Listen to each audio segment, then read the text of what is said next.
women. These are the only people who support us through all our lives, right from when we are kids, when we grow up, or when we grow old. But when it comes to them, who takes care of them when they are a child? Who supports them when they grow old, when they're going through all the changes mentally, physically, emotionally? And when life is fading away in the old age, who supports them through that? That is where our doctors come in. So, today in Doctors of India, a very special episode, we would like to introduce Dr. Zubain Thakkar and Dr. Dipen Thakkar, famous gynecologists from Usha Nursing Home in Anand. So, welcome, doctors. Welcome, Zubain. How are Thank you? you. Fine, I'm good. thank you. So, Zubain, my very first question to you will be, okay, in the recent times, there is a lot of news and on social media, every day that we see is, okay, there's a lot of news about PCOS and PCOD and cervical cancer. So, what are your thoughts on that? Right. So, as a practicing gynecologist, first thing that we noticed in day-to-day practices, for a lot of people are actually concerned about their fertility because a lot of buzz around fertility, and since a lot of career-oriented females in these days, so a lot of people are concerned about their fertility, and there is a lot of talk about irregular periods. So there, of course, there is a rise in the incidence of PCOS considering our lifestyles, our diet, and the way we grow up. So that plays a major role in itself. And also, there is a increased awareness. Along with that, there is increased incidence of its detection. Okay. So first thing, like in olden days, there were different criterias. People were maybe not concerned, or once there was an early childbearing age. So after that, nobody used to actually think about irregular periods much. But Right. now, since everyone wants a healthy lifestyle, so it comes down to that point that okay, we should be tracking our periods regularly. There should There's a lot of people are following it on a very regular basis now. Correct. and it is in a one way it is actually a good thing because it helps you define and actually detect that thing earlier so you can actually manage it better, and whenever you need a medical treatment for it you can go and seek consultation or seek treatment for it on an early basis.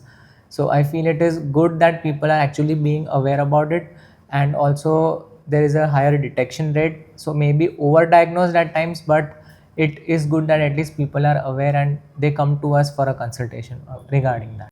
So, as you said, there's a difference, like in earlier times what used to happen and today what is happening. So doctor, do let me know, like just to add on to his point, like what was the scenario in your early days? Like I think you started Usha Nursing Home 3 to 4 Yeah, decades back, yeah, right? yeah. Way back in 1990, Okay. like so. At that time, see, PCO was is not that it was not existing at that time. As he mentioned, the criteria were little limited and restricted as the science progressed and newer investigations came up. The detection rate increased.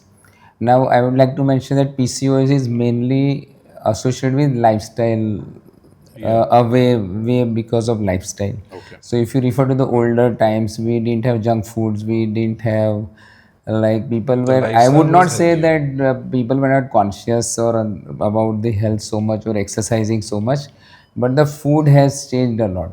It is. So like over the decades, we were eating dal roti, something like Very normal, basic staple food, basic yeah. staple food and more of the homemade food. And that is totally, I think, replaced at least 40 to 50% by the outside food. And due to a lot of reasons, like there are so Processed many food, reasons. अभी Processed ज़्यादा food, processed food ज़्यादा आ हाँ गया ज़्यादा अभी. है, तो process food का ये बहुत बड़ा डिसएडवांटेज है. तो पीसीओ में क्या अभी लोग वरीड है या अवेयर है, तो that helps them to actually correct the aberrations which are there in the lifestyle. So, doctor, how do you diagnose? Does asking diet or consulting a dietitian help in your No, no, no, diagnosis? no. PCOS, like diagnosis is made by the doctor first. So because there are certain like known as Amsterdam criteria where you have irregular cycle, obesity, there are certain excessive hair growth on the face, excessive discoloration of the skin, Okay. and there are certain hormonal variations. So if you have 2 out of 4 criteria which apply, in certain cases 3 out of 4, and that makes the formation of the diagnosis for the PCOS. Okay. And more, and what we are seeing currently is more and more young women are having PCOS. That is mainly due to lack of exercise and like The lifestyle, lifestyle. basically. Because see now, I saw the even playgrounds in the school have become smaller and smaller. So which was very much in our times, like big, We had huge yeah, grounds huge before. grounds, Yeah. and sports were was compulsory in school. It was in the curriculum. Yes, Curriculum. definitely. So like that has changed a lot. So, another interesting thing I was reading about the other day on PCOS and PCOD. So, I came upon a very uncommon word to me, obviously, was a chocolate cyst. Is something about chocolate cyst. So, if you can just elaborate a little upon that. Yeah, chocolate cyst is not actually associated with PCOD. It may be coexisting because those are the disease which are found in both the categories. Like if somebody has PCOS, they might also have a chocolate cyst, but that's very rare, like 5 to 10% of cases. But chocolate cyst is mainly the cyst occurring in the ovary. In PCOD, normally ultrasound report also mentions there are microcysts, but they are not the cysts. Actually, they are the small egg follicles, which are more in number, and they are situated in such a way that they look like a cyst. So we call it a necklace appearance. Like if you have a necklace, if you see around the ovary, it will be like a necklace. So those things, that's the PCOD, and chocolate cyst is a different entity known as endometriosis. When we started off with the journey, basically at Usha Nursing Home, right? It's a relatively बहुत famous नाम है यहाँ पे आनंद में, अच्छा, correct, thank and it you. Has been going around for quite some time now. So जब आपने चालू किया था, right, how did you come into be, basically आपने एजुकेशन के बाद डायरेक्टली यू स्टार्टेड और राइट? नहीं, अब what हमने क्या किया, जैसे अभी I pass from Baroda medical college. At our times there was no like entrance test, or we had to pass our 12th board.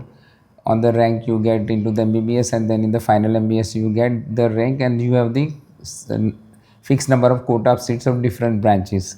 So according to that you will get an admission. So I passed from Baroda. So उस time भी क्या था, अभी भी बहुत है government colleges में, तो वैसे भी पहले ही भी बहुत काम था, अभी भी उससे भी ज़्यादा है. ज़्यादा ही काम है तो अभी. वो जैसे, हाँ, जैसे मैं क्या बोलता हूँ कि लाइक एक्सपीरियंस वाइज तो रहता है, लेकिन क्या इंस्टीट्यूट में आप काम करते हो, you are under your boss, Right. और बाहर आके आपको अपना खुद का करना है. करना पड़ रहा है. तो फिर मैंने थोड़ा 1 साल का एक्सपीरियंस गवर्नमेंट हॉस्पिटल जम्बूसर में लिया, फिर यहाँ वड़ताल है अपने पास में, वहाँ 6-8 महीना जॉब किया, फिर then I started on my own.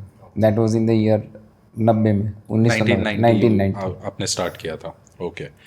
So moving on to the next topic. Again social media, हर कोई आजकल एक ही चीज़, कुछ भी अगर कोई ज़ुकाम भी आ जाए तो सीधा जाके गूगल कर लेंगे कि भाई मुझे ज़ुकाम हो रहा है and these are the symptoms. So there are lot of keywords. हम लोग जब अपना रिसर्च करते हैं, सो हम लोग ने काफ़ी सारा कीवर्ड्स निकाला था कि लोग कैसे कैसे टाइप के क्वेश्चंस पूछते हैं, right. So a very frequent question pregnant women's में बहुत ही आया था कि हमको कितनी बार विजिट करना चाहिए और कब कब विजिट करना चाहिए, राइट. सो इसमें डॉक्टर दीपन आप मुझे बताइए कि पहले के टाइम पे कैसा हो रहा था, and then doctor Zubin you can add कि आज के ज़माने में लोग कितने कॉन्शियस है ये चीज़ को लेके. तो जैसे आप देखो, अल्ट्रासाउंड मशीन जब मैं पास हुआ, लाइक मेरा final year MBBS sorry MD का था, तो in the last year we got ultrasound machine in our college, not in the department, in the radiology department. तो हमको ज़्यादातर क्या सिखाया गया कि भाई क्लिनिकली आपको जज करना है, ये मंथ पे ऐसे एग्जामिन करो, इधर ऐसे प्रोग्रेस चेक करो. तो it was like biometrics, like you put a measure tape on the woman's abdomen and like measure the fundal light and decide कि उसका भी 6 महीना है तो ये उसके बराबर है कि नहीं. तो उस टाइम भी शेड्यूल तो बेसिकली वही था कि पहले जब आप प्रेग्नेंट हो तो फर्स्ट गेट अ कंसल्टेशन. तो आपको जो भी इनिशियल सिम्टम है, एक तो डायग्नोस हो गया, फिर नॉर्मल सिम्टम्स है तो आप ट्रीट कर सकते हो. फिर 3 महीने में एक विज़िट होता था. दूसरा, जैसे 3 ट्राइमेस्टर होते हैं, first 3 months, 3 to 7 and 7 to 9. From 3rd to 7th month हम बोलते हैं once a month, like up to 7 months. From 7 to 9 every 7 to 10 days. तो वो जैसे हमारा रूटीन था. अभी कोई हाई रिस्क पेशेंट है, कोई ऐसा फैक्टर हम फाइंड करते हैं तो उसको थोड़ा जल्दी फ्रिक्वेंटली विजिट बुलाते हैं. जैसे अभी ओल्ड एज पे प्रेगनेंसी उस टाइम भी थी, रिपीटेड मिसकैरेज का हिस्ट्री है, ऐसा कुछ भी है, ब्लड प्रेशर बढ़ रहा है, तो ऐसे था. लेकिन मॉनिटरिंग मेनली क्लिनिकल ज़्यादा था कि आपको जो भी अपने खुद से जजमेंट से और पेशेंट के फीडबैक से, जैसे मूवमेंट का पूछते थे, FHS देखना है तो वो डॉपलर था, उसे खाली आप फीटल अल्ट्रासाउंड देख लो, और कोई सोनोग्राफी मेजरमेंट ग्रोथ कुछ नहीं, ऐसा था पहले. So technologically restrictions ज़्यादा थे वो हाँ, टाइम पे. Very much, So you had to make या judgments. अपना जजमेंट अपने खुद के एक्सपीरियंस पे लेना है और एग्जामिनेशन पे So लेना I है. think in a way it is very fortunate for us कि अभी अपने पास अच्छा technology है that we can like get proper diagnosis done in time. एक और myth है, like I'm pretty sure it's a myth, but कि फर्स्ट ट्राइमेस्टर में ब्लीडिंग ज़्यादा होती है तो वो डेफिनेट मिसकैरेज होता है. How true is that? No, so it's not 100% true, but जैसे ब्लीडिंग होने के बहुत सारे रीजंस हो सकते हैं कि किसी को कुछ हैवी वर्कआउट कर लिया, कभी कभी होता है कि वेट लिफ्टिंग से होता है, या स्ट्रेनस एक्सरसाइज हो गया, ज़्यादा एग्जॉशन हो गया, उससे कभी कभी हो सकता है, बट नॉट नेसेसरीली कि ये हर बार मिसकैरेज में ही टर्न आउट होगा. फर्स्ट ट्राइमेस्टर स्पॉटिंग या ब्लीडिंग जो हम बोलते हैं वो is very common, around 30% females में होता है ये चीज़, बट इट इज़ करेक्टेबल. जैसे ऐसा नहीं है कि वो हर बार ब्लीडिंग हुआ तो उसमें टर्मिनेट ही हो जाएगा pregnancy. Once you go to your doctor, see if your baby या जो ग्रोथ हुआ है प्रेगनेंसी का वो ठीक है, हार्ट बीट आ गया है नहीं आ गया है, and they will give you proper medications, injections है, हार्मोन सप्लीमेंट्स है, वो सब करेक्ट करने से and proper diagnosis based on, क्योंकि अभी क्या होता है जैसे किसी को इरेगुलर पीरियड है, साइकिल के बेस्ड पे you have to get that exact date correct कि भाई आपकी प्रेगनेंसी का ड्यूरेशन कितना है.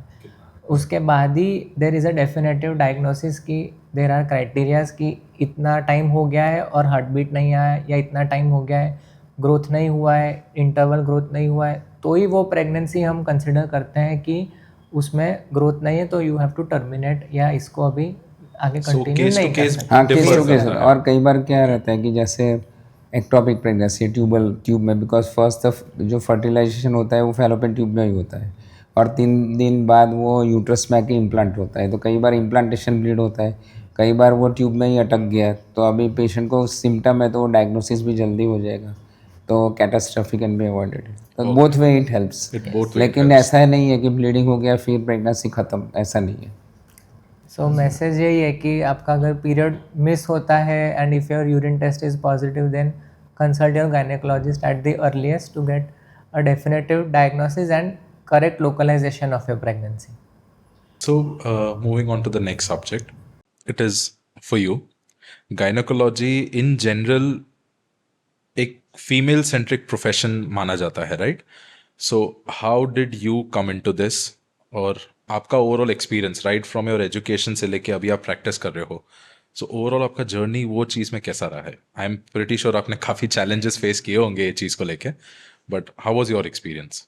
सो फर्स्टली सी, मैं तो मेरा एक्सपीरियंस तो मैं ऐसे बोलूँगा कि I have been in an environment, and पहले तो हमारा घर भी ऊपर ही था हॉस्पिटल के, तो मेरे लिए तो थोड़ा कॉमन था to see females around the hospital, and also since my father and mother are both handling the hospital, so the conversation was also a very day to day basis कि इनका है, so that way I was very open minded about the subject in general, and that way also you develop an inclination towards that subject.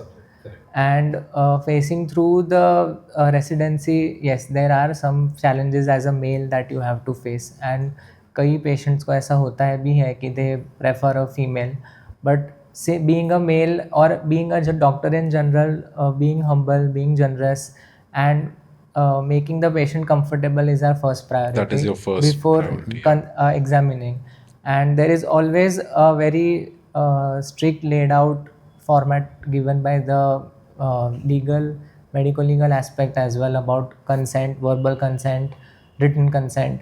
So if you are sure about it and if the patient is comfortable, then a lot of people do come to male gynecs as well, and the overall environment also affects the whole mood of the patient. आपका hospital का environment कैसा है, आपका staff friendly है या नहीं, because for a female the hospital environment, the staff, that वो सबसे matters a ज़्यादा lot. ज़रूरी होता है. जरूरी Yes, Correct. because we are going to give her the diagnosis and treatment, but around the whole thing that revolves is the whole environment. So our goal is to make the female comfortable, and only then we proceed for an examination. As हम लोग आनंद में हैं अभी, right?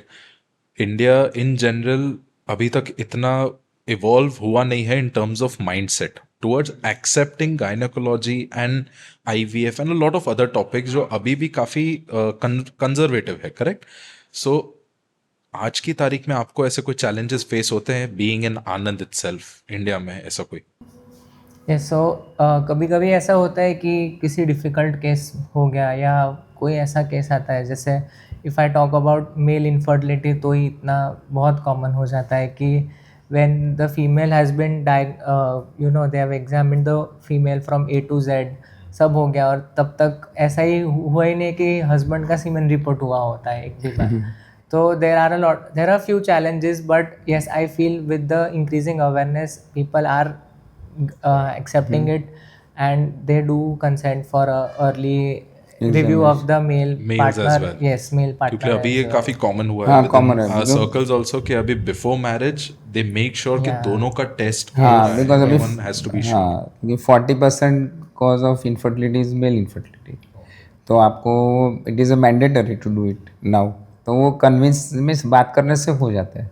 और over जो आप बोल रहे हैं चैलेंज स्मॉल प्लेस का, लेकिन आनंद स्पेशली मैं ऐसे बोलूँगा कि थोड़ा फॉरवर्ड थिंकिंग है compare to whole India, specially Gujarat.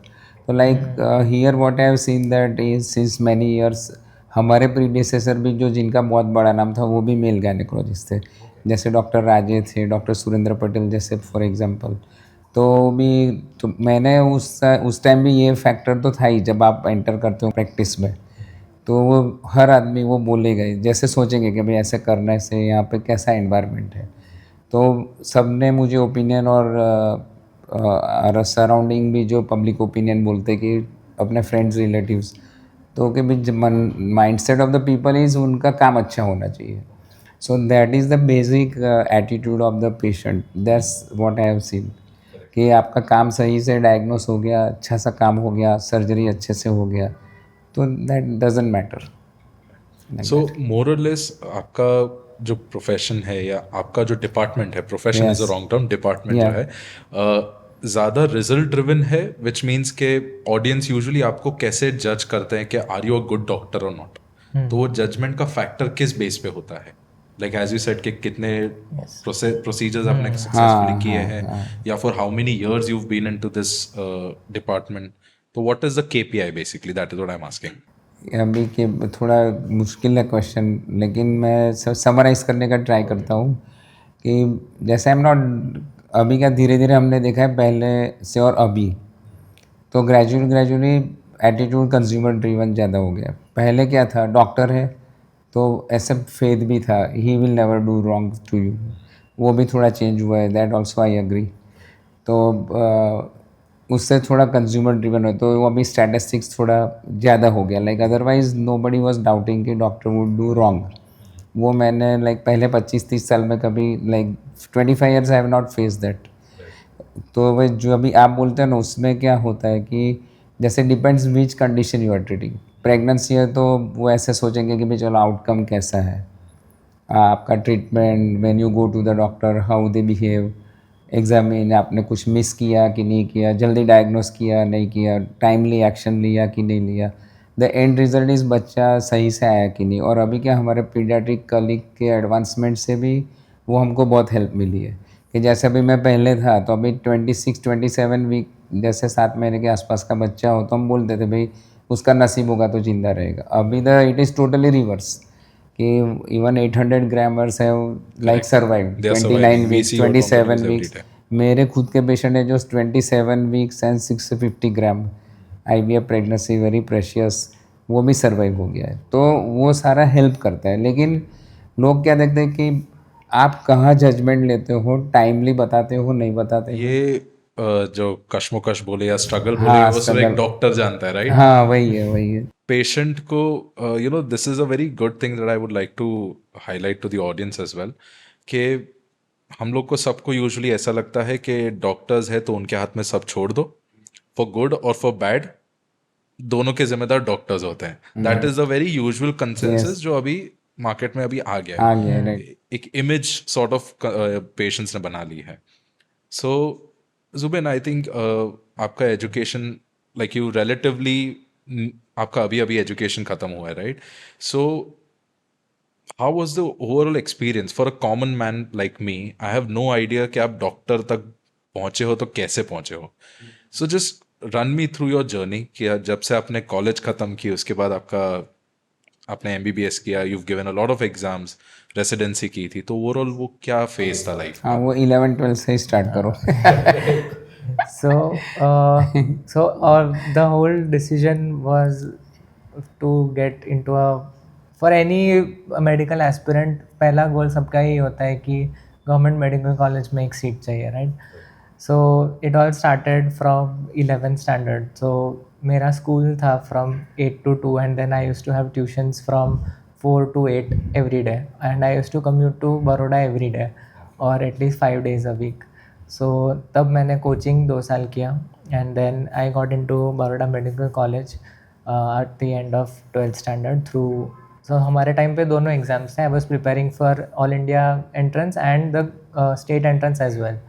So I got into Baroda medical college through state entrance. So in a batch of 180, there is a very limited quota for CBSE students since mine was a CBSE school. So we had only 6 seats for CBSE students who are getting an admission to Baroda Out of Medical 180. College हाँ through 180 yeah, CBSE. CBSE. So that one stage crosses at that point, and then when you are actually preparing for PG, you have to start early. So I started classes for PG, so weekend classes होते हैं, and now there are online app modules as well. So we all take subscription for that, and every weekend we sit almost like, so 7 or 8 months out of 12 months there are classes for 7-8 months, and almost every weekend or alternate weekends. So 12 to 13 hours वो classes होते हैं, and they prepare you for the NEET PG entrance exam, and that is an online based exam. So and at the end of 5 years, at the end of internship you have to appear for that exam. So it is all 19 subjects from first MBBS to final Final MBBS.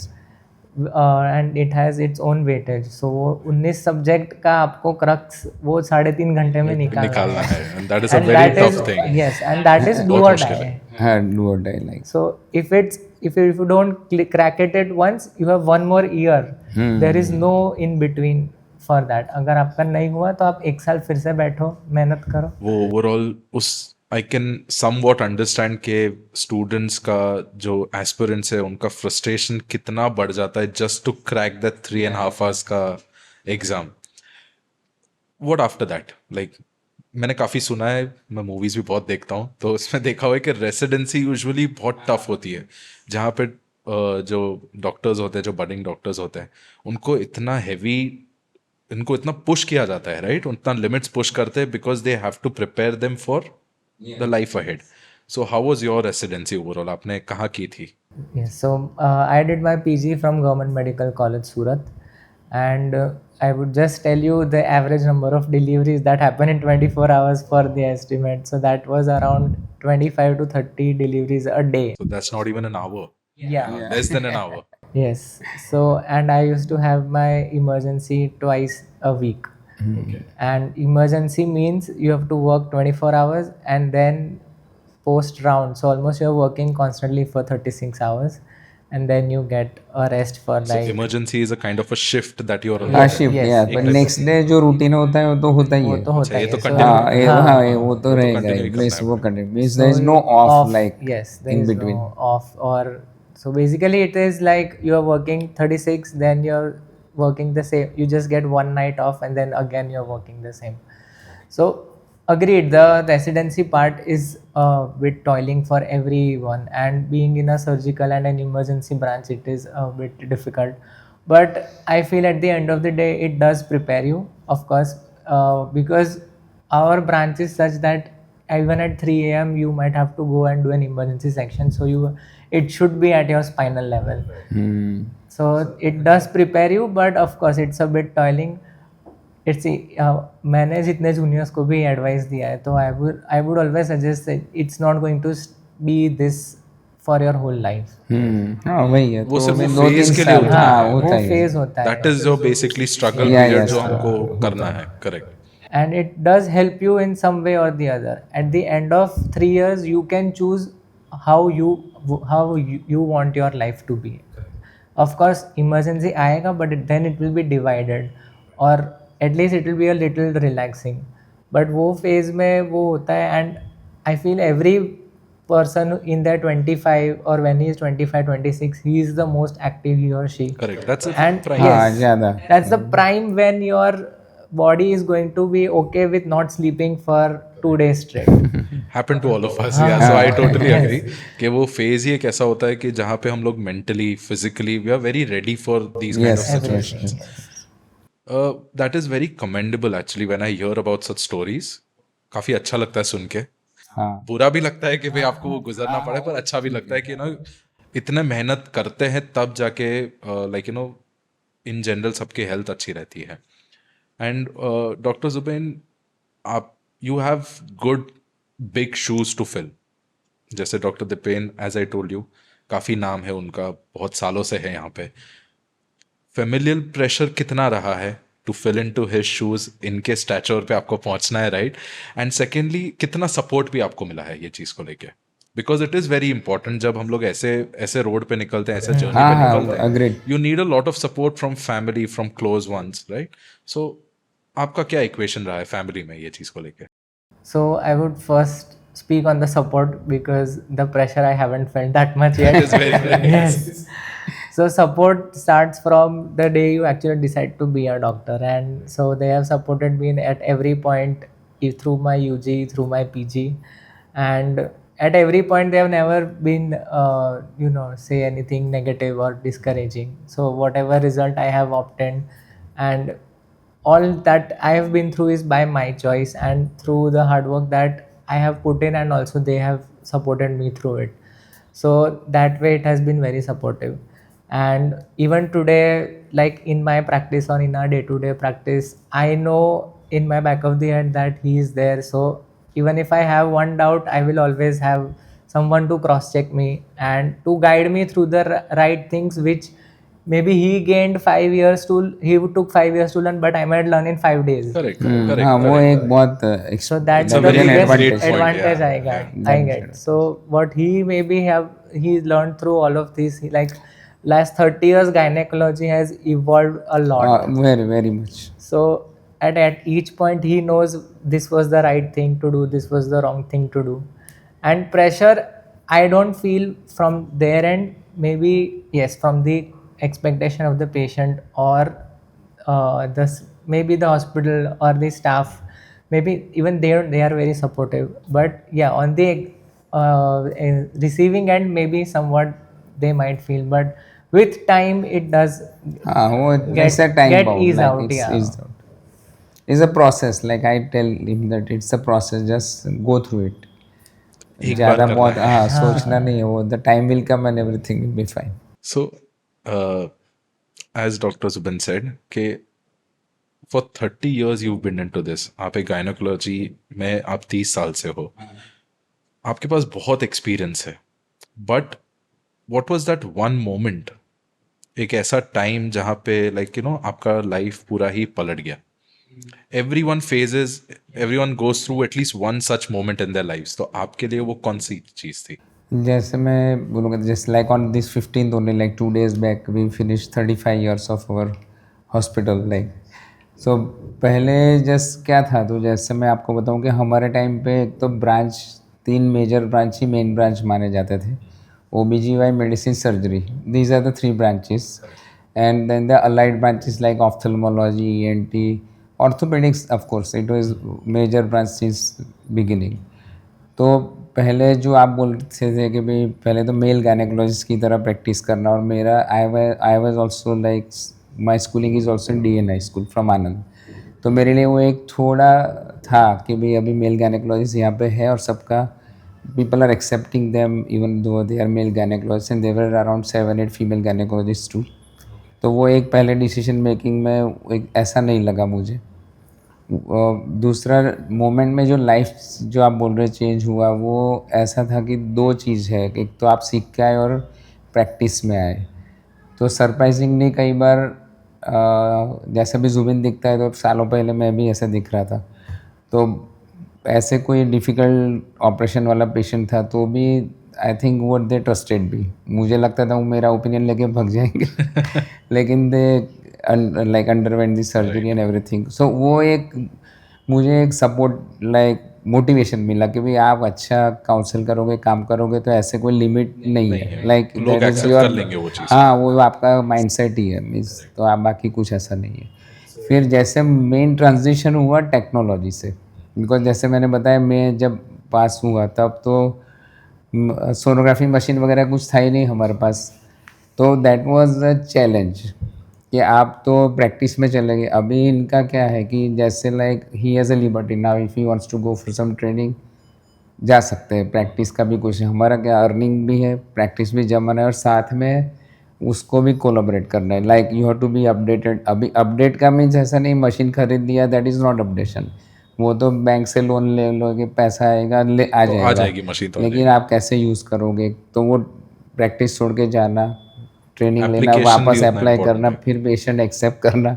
तो हमारे field में ऐसा था कि बहुत change हो गया। पहले वो अल्ट्रासाउंड आया, फिर सीधा हम ओपन सर्जरी करते थे, उसमें की होल सर्जरी हो गया। फर्टिलिटी में खाली 2-4 गोली लिखते थे, उससे भी आईवीएफ तक पहुंच गया। तो ये सारे चैलेंज, लेकिन जो टर्निंग पॉइंट हुआ जो acceptance of technology, that I think that's the turning point. कि जो miss you adapt to the change difficult होता है। लाइक समटाइम्स इन्वेस्ट, हमको बिकॉज सिंगल इवॉल्विंग हैंडेड है, आपको लाइक इन्वेस्ट भी करना है, काम भी चलाना है, सीखना भी है, अप्लाई भी करना है, कॉम्प्लिकेशन नहीं होना चाहिए। लेकिन if your intentions are good I think तो हेल्प आ जाता है। Like means it goes. So ऐसा कोई bad memory in your career in that sense कि बोलते ना जो एक मेन कैरेक्टर होता है, कोई भी फिल्म में एक मेन कैरेक्टर होता है, उसका लाइफ एकदम अच्छे से जा रहा है and then there is a certain drop and his life changes over there. या तो वो रियलाइज करता है या तो उस कुछ नई चीज सीखता है या उसको आउट ऑफ द वे जाके कुछ चीजें करनी पड़ती है to get back up. So did you fall into that your curve कभी भी? नहीं, उतना तक तो नहीं हुआ। लाइक हाँ, कभी फिर गॉड्स ग्रेस उतना तक नहीं हुआ।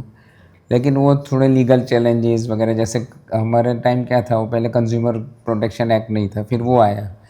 तो वो सारे में थोड़ा हमको हुआ था अडेप्ट करना पड़ा। एडेप्ट करने के लिए। तो वो that's but main part is counselling. That's even today I can tell my junior doctors even to him, if you are like counselling well, क्या करते हो उसके पहले काउंसिल करो, डोंट ओवर प्रॉमिस, जो है वही बताओ। तो एक एक्सपेक्टेशन बहुत बढ़ नहीं जाएगा, तो फिर वो डाउनफॉल कम आता है। And if C this is a science and technology, कोई परफेक्शन तो है ही नहीं। आज रोबोटिक है तो भी बोलते कि भाई इतना ये हो सकता है, ये हो सकता है, like because it is still not precise. Continuous improvement है हाँ, वो तो चीज। वो क्या चीज़ है कि आप पेशेंट के साथ रहो, means don't leave them in between. तो वो सारा नहीं होता है। लाइक इफ़ दिस फील के हमको ऐसे ही मज़दार में छोड़ दिया, अभी कोई हमारा पूछने वाला नहीं है, तब जाके सब शुरू होता है। तो वो सारा सीखा सब लाइफ में, और थोड़े ऐसे वैसे अप्स डाउन हुए, लेकिन not a major one. Do you have anything to add to this? I know आपने अपना जर्नी स्टार्ट किया है, but started. For second generation usually ये भी है कि डॉक्टर का बेटा हमेशा डॉक्टर ही बनता है। So how true was that for you? And secondly, आप कितना अग्री करोगे ये पॉइंट पे? No, I definitely agree कि now since अभी क्या है कि देर प्रॉब्लम एक है और ऑप्शन या ओपिनियन देने वाले 1000 लोग हैं, and you have your entire internet also for that. That is another topic all together So कि सब लोग गूगल कुछ ज़्यादा ही उसको यूज़ कर रहे हैं। so the thing is, if you guide a patient correctly, they stick with you.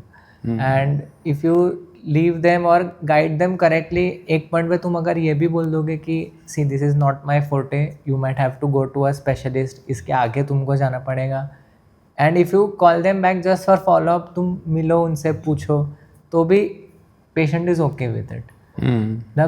The thing is that only from the moment they enter your clinic and till they receive any form of treatment, either at your hospital or through someone else also, as long as you are having a rapport and as long as you have a good connect with them, they trust you and they will come back to you or even get 5 more patients for you in that. References भी ज्यादा दे जाते हैं फिर, क्योंकि वो trust आ गया Ah, है. trust. That is, once they trust you, then you have a responsibility. What I in one word or two words I It's can your say. responsibility. Yeah. So you also. So doctor, आज तो जैसे doctor Zubin ने कहा कि हमारे पास internet है, हमारे पास इतने सारी टेक्नोलॉजिकल एडवांसमेंट्स है, so with the help of that diagnose करना और टू अंडरस्टैंड द प्रॉब्लम बहुत सिंपल हो गया है. Yes. Relative. Yes. Yes. Yes, Definitely. कि हमको उसके साथ अपडेटेड रहना पड़ता है, हमको भी काफ़ी सारा रिसर्च करनी पड़ती है, बट जब हम लोग थोड़ा और 20-25 साल बाद पहले चले जाएं, ठीक है, कि जब इंटरनेट इतना नहीं था,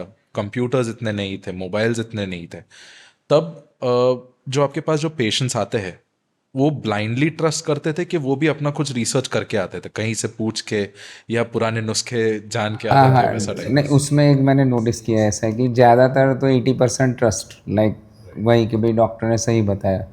अभी कुछ लाइक जैसे अभी रेयर डायग्नोसिस है तो वो जल्दी एक्सेप्ट नहीं करेंगे, क्योंकि अभी ऐसा कभी नहीं हो सकता. वो क्या बोला, ऐसा कभी होता है.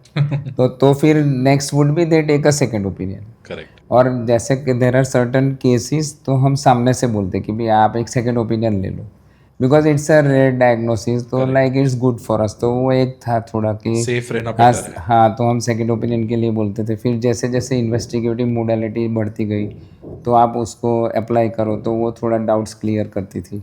लेकिन पेशेंट के हिसाब से जो साथ में कोई एक्सपीरियंस बंदा या बंदी है तो वो आपको क्वेश्चन करेंगे. कि जैसे अभी मेरे पास भी यंग पेशेंट तो आते ही है. हाँ, तो वो जैसे क्या रहता है कि उनका होमवर्क रेडी होता है. तो मैं जो बोलूँगा तो वो क्रॉस चेक भी हो जाता है. तो मेरे साथ तो वो कम्युनिकेशन गैप नहीं बोलते, लेकिन वो डिस्कशन थोड़ा कम भी हो जाता है. हमारे लिए अच्छा है वैसे. और मैं ऐसे बोलूँगा कि ईच केस इज़ इंडिविजुअलाइज, और जो लाइक ऑनलाइन इन्फॉर्मेशन होता है ना वो जनरलाइज होता है, तो कई बार डर जाते हैं. See that is bad thing કે બિકોઝ આપણે ऐसे ऐसे बोलते हैं ना ગુજરાતીમાં કહેવાય કે ભાઈ બંધ બેસતી પાઘડી પહેરી લેવી, कि ये તમે वंस आप पढ़ोगे तो आपको लगेगा ये सब मेरे में ही फिट होता है. अप्लाई होते हैं. हाँ, सब वो चीज़ ऐसा apply कभी होती नहीं है. होता है. मेरे पास एक लेडी आई थी तो उसको बोला नहीं, मुझे तो ये सारे सिम्टम ब्रेस्ट कैंसर ही है, इसमें मुझे सर्वाइकल कैंसर ही है. तो मैंने बोला भाई ये तो खाली लॉजिस्टिक्स है, दिस इज एनालिटिक्स. करेक्ट. तो it is not a diagnosis. It is a survey हाँ, काइंड ऑफ तो वो वो लोग करके अवेयरनेस रखते से हैं. आप जाओ, कंसल्टिंग करो, दो तीन ओपिनियन ले लो, तो ठीक है उसमें. सो आज भी आपके पास गूगल वाले आते हैं, पेशेंट्स काफी आते हैं, patient राइट? काफ़ी आते हैं, patient अपना ही डायग्नोस लेके आ जाते हैं कि डॉक्टर मुझे ये हुआ है, मैं सिर्फ आपके पास कंफर्म करने आई हूँ. नहीं, हमको थोड़ा कूल रहना पड़ता है और कुछ नहीं. Patience I think is a very important trait to have as a doctor. So Zubin, you being of this generation, आप इसी जनरेशन को हो, तो आप ऑडियंसेस को या जो भी अपने व्यूअर्स हैं उनको आप एक ऐसी क्या सलाह दोगे that will make their lives better and your work easier? आप ऐसा क्या बोलोगे उनको? So it actually first also depends on which type of patient, or in general for women health I would suggest ki seeing current trends I would say uh, at least stay healthy, eat healthy, and see if you are not, if you have a family history or if you have someone, your mother, sister, who is having undergone a gynec disease, then don't hesitate to get a checkup done, because early diagnosis helps treat a lot of things. And there with a lot of environmental factors there is an increased diagnosis also. There is increased incidence of, you say, PCOS, endometriosis, and fibroids. There's a lot of gynec issues which we see a lot these days. So stay aware of your health, your environment, eat well, and at least be completely aware of your own reports. Once in a year, just get tested. It's not a big thing, and yeah, so that's the way to और stay एक मैं healthy. ऐसे बोलूँगा like physical activity वो वो important बहुत है। Lacking है। जैसे अभी स्कूल छोड़ दिया, कॉलेज छोड़ दिया, नोबडी डज एक्सरसाइज। मैं ऐसे में I am not blaming anybody, But it is true. 110-15%। Correct, but it is very तो ट्रू। हाँ, और ये जो इंटरनेट सर्फिंग है, मैं ऐसे बोलता हूँ 1 घंटा अपने लिए निकालो, सारा बंद कर दो, do some activity. See our body is design to move, तो मूवमेंट करो जो भी अपने को अच्छा लगे। There is everything is good, which exercise you do, leave the कुछ ना कुछ काउच, तो हाँ, बेनिफिट लीव द करेगी काउच, ही। Leave the chair, do the exercise. उससे बहुत अच्छा होता है, लाइक इट हेल्प्स। ऐसे बोलते हैं मॉडर्न टाइम का संजीवनी है exercise. So, on the same topic, doctor, would you recommend कुछ भी लाइक बेसिक आप कैसे टाइप की एक्सरसाइजेस करने चाहिए? फॉर एग्जांपल हम लोग एक्सरसाइज भी बोलेंगे तो काफ़ी सारे, हाँ, कार्डियो हाँ, है, हाँ। वेट लिफ्टिंग Yes, है, yes. कि जुम्बा करना है, योगा करना है। So what is your recommendation for at least females? हम लोग अभी मेल्स का नहीं बोलेंगे, हाँ, बट हाँ। फीमेल्स के लिए ऐसे कौन सी एक्सरसाइजेस हैं जो डेली बेसिस पे वो लोग कर सकते हैं? ऐसे कौन से फूड्स हैं, what we call golden foods, कौन से हैं जो फीमेल्स इन जनरल की हेल्थ के लिए अच्छा रख सकते हैं, या ड्यूरिंग प्रेगनेंसी या पोस्टमार्टम? तीनों स्टेजेस में कौन से फूड्स या एक्सरसाइज उनको करनी चाहिए यूजुअली? देखिए, प्रेगनेंसी के रिलेटेड या general? In general, like for example we start off के, जैसे एज डॉक्टर जुबिन सेड कि लड़कियों की हेल्थ इन जनरल अच्छी रहे तो उसके लिए क्या करना है? पहले तो मैं बोलूँगा जंक फूड थोड़ा कम करिए, ना बोलने से तो बंद होने वाला है खाने नहीं। वाले हैं। हाँ, तो like you can limit the quantity and the frequency both. वैसे मैं बोलता हूँ हफ्ते में 1 बार हो तो that's fine, like it's not very, like it's not seen कि आपने कर लिया, क्योंकि वो माइंड खुश रखने के लिए भी चाहिए। So mental health is also equally important. ज़्यादातर मैंने क्या देखा है कि as Asians we are more prone to diabetes and all that. See like we have a genetic predisposition. तो आप कार्बोहाइड्रेट का यूज़ ऐसे करिए जैसे रिफाइंड शुगर है, रिफाइंड व्हीट है, रिफाइंड मैदा है, रिफाइंड फ्लोर है, ऑल दैट अवॉइड करना चाहिए। कॉम्प्लेक्स कार्बोहाइड्रेट, जैसे अभी आप जैसे ब्रेड है तो ब्राउन ब्रेड ले सकते हो, bread ले सकते हैं, मल्टी मिलेट्स multigrain ज़्यादा है। लीजिए। फिर protein consumption is very less overall, तो वो जैसे बोलते हैं 1 kg पर बॉडी वेट, वो ऐसे आपको लेना चाहिए। और फैट कंजम्पशन में हेल्दी फैट ज़्यादा लीजिए। जैसे अभी डीप फ्राइड है, जैसे समोसा है, कचौड़ी है, तो वो they are deep fried things, तो आप हफ्ते में 1 बार खाओ तो ठीक है। तो आपको हेल्दी फैट में आते हैं ऑल दी ड्राई फ्रूट्स, जैसे आलमंड है, वॉलनट है, pistachio, all these are healthy fats. Healthy fats, okay. और जो इंडेक्स में जैसे बोलते हैं देयर आर ऑयल्स, तो अभी पाम ऑयल वगैरह नहीं, अवॉइड करना चाहिए। Olive oil is better, groundnut oil is better. एक ऐसा एक्सरसाइज का जैसे बोलते हैं कि strength, I'll say that young people should concentrate on the strength part more। ऐसे it is other way around, क्योंकि जैसे एज बढ़ेगी आफ्टर 40 तो you lose 1% of muscle mass, वो ज़्यादातर वीमेन को पता नहीं है। और हार्मोन लेवल भी इस्ट्रोजन वगैरह कम हो जाता है। तो after 40 strength building is must, it should be at least 2 days a week। बाकी आप 45, रूटीन में ये चीज तो हाँ होनी चाहिए होनी कि चाहिए। और weight strength training. 30 minutes a day for 5 days in a week। If you spare 150 minutes a week, आपको जो पसंद हो वो कर। मैं तो ये बोलता हूँ everything is good. Everything is हाँ, जो आप you should enjoy it, correct. That will help. So और does this yoga also- specially in pregnancy helps, क्योंकि mental relaxation and increases flexibility, Correct. तो वो डिलीवरी के टाइम भी बहुत काम आता है। सो हम लोग काफ़ी बार ऐसा भी देखते हैं कि जो प्रेग्नेंट वुमेन्स होते हैं कि who are in the 6th और 7th मंथ, वो लोग भी काफ़ी फिजिकली एक्टिव होते हैं। So is it a good thing or a bad thing? So I would say it has to be decided by a doctor that how much level of physical activity you are allowed to do depending on your case and the health of the mother and the baby. But I think at least 90% pregnancies are smooth, uncomplicated out of a lot of cases which we see. So of course, see, pregnancy is not a disease, first thing. It is only a variation of the body and it is a part and parcel of the human evolution. So our bodies are designed itself कि pregnancy smoothly ही होगा. So of course physical activity is good for the female. It helps lower the risk of the gestational diabetes. It helps lowers risk of hypertension or overweight. All of that उसका risk कम होता है pregnancy में. जो न पैर की नसों में खून जमने की टेंडेंसी बढ़ती है, वो सब भी Thrombosis. रिस्क कम हो जाता है उससे.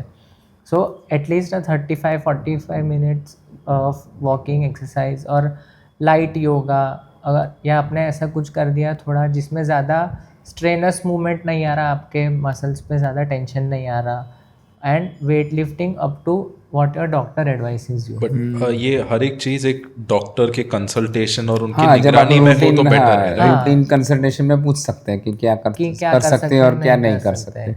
ओके. इट इज़ ऐसा नहीं कि नहीं कर सकते और it is harmful. It is actually beneficial. So doctors in general ऐसा नहीं है कि सिर्फ एक पर्टिकुलर टॉपिक को रिलेटेड ही वो लोग सपोर्ट करते हैं पेशेंट्स को, क्योंकि ह्यूमन बॉडी इन जनरल बहुत मिक्स है.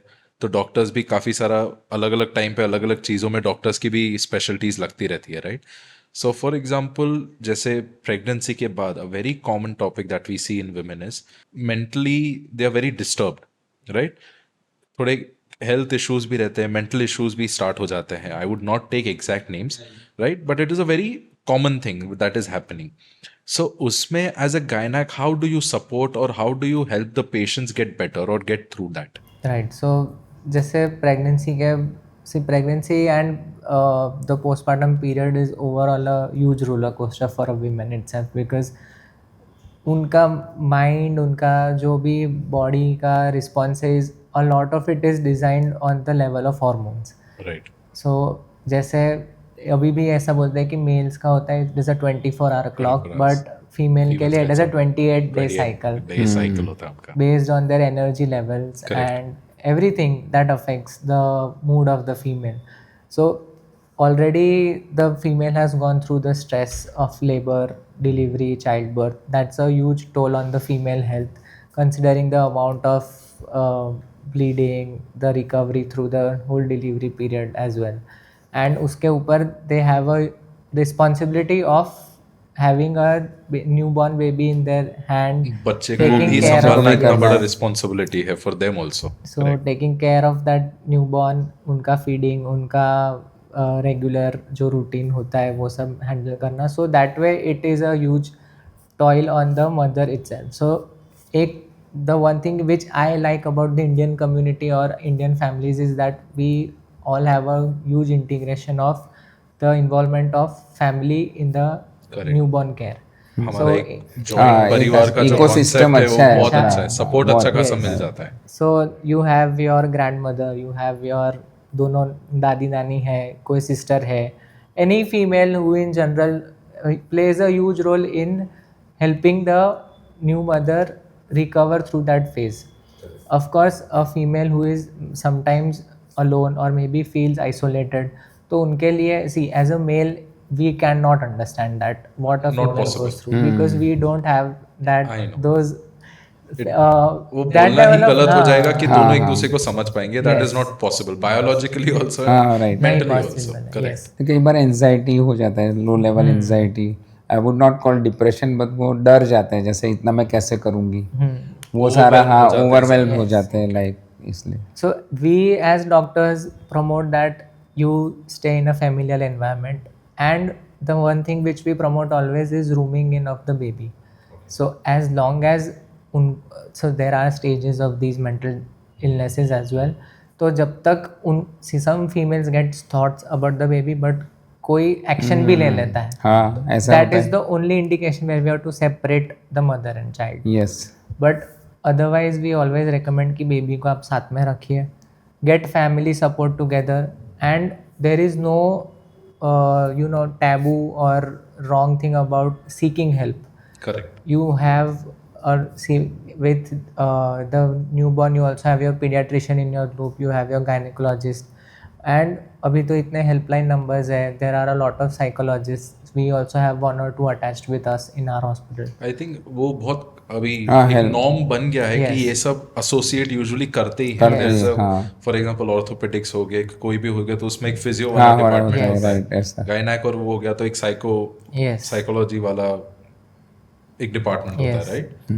So there is nothing wrong about seeking help. It's only a matter of time, and everything gets okay once the whole postpartum period fades off. Because ultimately it's a play of hormones, and once the female gets used to the whole schedule of the baby and her own schedule, it gets eased out. So moving on कि एक बहुत ही personally because we are of almost the same age, Yes. Correct? So एक question हमेशा दिमाग में आता है कि when you are planning your life ahead or when you are planning a baby, what is the right age? Reason is कि society में एक प्रेशर आ गया है, राइट? कि 30 के पहले शादी कर लो, 30 के पहले बच्चा कर लो, अदरवाइज उसके बाद बहुत प्रॉब्लम्स आ जाएगी, right? So being a professional, what are your thoughts on that? Yes, so if we see scientifically or medically, and considering the Asian or specifically Indian females, so ideal age for actually Indian females to get pregnant, or the maximum fertility rate जो हम बोलते हैं, that is between 25 or 23 years to 30 years, or up to maximum 31 32 years हम बोल सकते हैं. So that way, yes, it does get a little concerning वो 30 Yeah. वाला जो बिकॉज red- आज के तारीख में there are lot of career oriented women, right? Yes yes lot of career oriented women, so उनके लिए मेजरली ये क्वेश्चन आता है कि बिकॉज 23 से 28 30 is just start of your हाँ, करियर, हम लोग right. अपना लाइफ बिल्ड कर रहे होते हैं, सो वही टाइम पे अगर मुझे एक मदरहुड का रिस्पॉन्सिबिलिटी अगर एक्सेप्ट करना पड़े, so it gets Yes. Challenging. That is why females are avoiding it, they are pushing it ahead कि भाई 30 32 या बाद में हम लोग एक बार करियर सेट हो जाए, उसके बाद हम लोग अपना लाइफ प्लान करेंगे. So that mentality is today, but doctor, what was initially like when we talk about A 10 few 15 years, 20 yeah, years yeah, back, तो तभी भी यही मेंटालिटी थी या पीपल वर वेरी अवेयर कि भाई ये चीज कर देनी चाहिए पहले ही? हाँ जैसे आप भी आपने भी देखा होगा कि लाइक वर्किंग वीमेन ज़्यादा है, वो that portion was little quite less previously. It was there but not so much as it is now. एक तो पहले वो था, तो पहले फैमिलीज़ में भी वो एजुकेशन का फिक्स था, ग्रेजुएशन हो गया बस, अभी शादी और उसके तो लाइक वो एक्चुअली वो 25 26 वाला आ गया तो वो बहुत क्वेश्चंस आते नहीं थे. नहीं आते, वो हाँ अंडरस्टूड था ही, हाँ मैरिज. तो वो जैसे था ही ऐसे ही था एनवायरनमेंट. अभी द सिनेरियो हैज चेंज. तो मैं as a experience like reproductive medicine specialist और फर्टिलिटी स्पेशलिस्ट, मैंने क्या देखा है कि like sometimes when the woman approaches us being like 32 33, तो not in all cases, some cases it is really too late, क्योंकि वो what we call is biological ageing और रिप्रोडक्टिव एजिंग. तो ओवरीज का जैसे एक बड़ा स्टडी हुआ है कि Asian women specially Indian women compare to women of Europe like western Spain, तो एक स्टडी ही किया हुआ है. तो fertility declines 3 to 4 years earlier. So like वो 33 के बाद तो फर्टिलिटी 30 के बाद it declines bye 10%, by 33 it declines by 20 to 30%, and by 35 it declines to more than 50%. तो it is not a general rule, इसमें कोई डरने वाली बात नहीं है राइट. कि भाई चलो तो इसके बाद बच्चा नहीं होगा, ऐसा कुछ नहीं. तो आप एक कंसल्ट पहले कर लीजिए, there are certain test available, do a scan, do a report called EMH, तो वो आपका ओवेरियन रिजर्व बताएगा. तो we have seen 10 to around 5 to 10% of general population और more than 20% of infertile population, जिसमें एज के हिसाब से वो AMH मैच नहीं होता है. Means in normal terms certain women biologically और reproductively they age faster. Correct. तो that is more of a environmental and genetic. Hmm. तो आपको क्या करना है कि भाई मैं अभी लेट प्लान कर रहा हूँ या कर रही हूँ, तो आप एक टेस्ट करा लो, एक कंसल्टिंग करवा लो डॉक्टर से. तो अभी आपका सब सही है तो देन वो क्या एक आपको अवेयरनेस आएगा कि really everything is good or not. तो you become aware and you start planning earlier, तो you are saved from all advance treatments like IVF and all that. So that won't be needed. I can't say that won't be needed totally, लेकिन वो incidence कम हो जाता है. दूसरा क्या होता है कि आप अच्छा है तो भी आपको थोड़ा वरी कम हो जाएगा. देन और कई बार ऐसी सिचुएशन है कि भी करना है ले तो अभी शादी नहीं हुई, अभी जॉब में सेट नहीं हुए, तो अभी क्या करें? तो अभी now the technology has offered them egg freezing. Like Right. if a woman is single, they Right. can freeze their eggs when they are young, Okay. and then those eggs can be used later on by IVF. Supposing if they don't conceive naturally, ऐसा mandatory नहीं है कि आपको IVF करना ही पड़ेगा, Because लेकिन society में आपको in general हाँ तो अभी एक सोशल एग फ्रीजिंग बोलते हैं उसको, कि आपने एक रिजर्व बना दिया अपना पहले से ही कि I am not sure when I will get my partner, correct. तो आप एक ये चीज़ कर सकते हो. अभी कोई मैरिड कपल है और सेट है सब कि भी अभी कुछ ऐसे भूचाल नहीं आने वाला, तो एम्ब्रियो फ्रीज करवा लो, क्योंकि अभी वो भी मैंने बहुत देखा है Okay. Right. Sort of. तो means when we suggest there is a hitch. So have you or Dr. Zubain in your recent times have done such procedures here in Anand itself? हाँ, एम्ब्रियो फ्रीजिंग लाइक हमने की है like ऐसे ही patient में, जैसे they were working in some other country और उनका वो अभी सेट नहीं हो रहा था और हस्बैंड वाइफ आए थे, Right. तो उनको ऐसा ही था कि हमको नेचुरली ही प्रेगनेंसी चाहिए. तो हमने फीमेल पार्टनर का टेस्ट कराया तो उनका ओवेरियन रिजर्व कम हुआ, तो देन वी काउंसल्ड कि as you are like life partners, अभी कुछ उसमें है नहीं, just like get your embryos and get them frozen, Okay. और आप नेचुरली ट्राई करो. फिर अभी नहीं होता है तो you have a backup, You have a क्योंकि आपके पास अभी 38 के बाद एग्स ही नहीं रहेंगे, तो आप एम्ब्रियो कहाँ से बनाओगे? कहाँ से बनाओगे? So what are उसकी probability क्या रहती है, like success rate if we talk about? हाँ, सक्सेस रेट में embryo freezing has a very good pregnancy rate, Okay. provided the embryos are frozen at younger age of, the crux is age of the woman, Correct. younger the better. It's more egg fertile. Freeze हो, embryo freeze हो, कुछ भी हो, क्योंकि chromosomally normal eggs and embryos they are more available और gettable at younger age. और जो egg freezing का भी अभी रिजल्ट बहुत अच्छा है, लाइक मीन्स उसके इक्सी करने के बाद भी pregnancy rate is around 40%, Okay. So not bad. So does the same things apply to the males as well, or it is just for हाँ हाँ, females? मेल का इवेल्यूशन करना चाहिए, क्योंकि मेल में ऐसा है कि 40 के बाद फर्टिलिटी डाउन होता है. Okay, so we लेकिन have a अभी bigger- एसोसिएटेड फैक्टर देखना है. If you are diabetic, you are smoker, you are like lifestyle आपका अनहेल्दी है, अल्कोहल कंजम्पशन है, तो आपको डेफिनेटली वो असर होगा ही होगा. होगा. Cuts तो down from that और time. सीमेन फ्रीजिंग तो बहुत it's like very easy, Okay. Okay. और सर्वाइवल रेट भी बहुत अच्छा होता है. Also, I think the age of the female matters a lot in these cases. कि Yes. अगर हम देखें कि optimal, जैसे I mentioned, optimal fertility is between 23 to 30, 32. So I think before you, or maybe if you got a test and if you feel it's okay, and then maybe you get a serial test done, और उसमें अगर आपको लग रहा है कि decline हो रहा है, Yes. then in between those two tests, जैसे अगर आपने 29, 30 पे करवाया, फिर 31, 2 पे फिर से AMH लेवल्स करवाए, वो ड्रॉप अगर हो रहा है, so between that time I think it's a good time to get your eggs frozen. Eggs में ऐसे बोलते हैं, if you have around 20 good eggs, you like stand a very good chance. Is it wrong to say or right to say कि pregnancy में या in general fertility या eggs, females play a major role in the process rather than males? Is it right or is it wrong to say?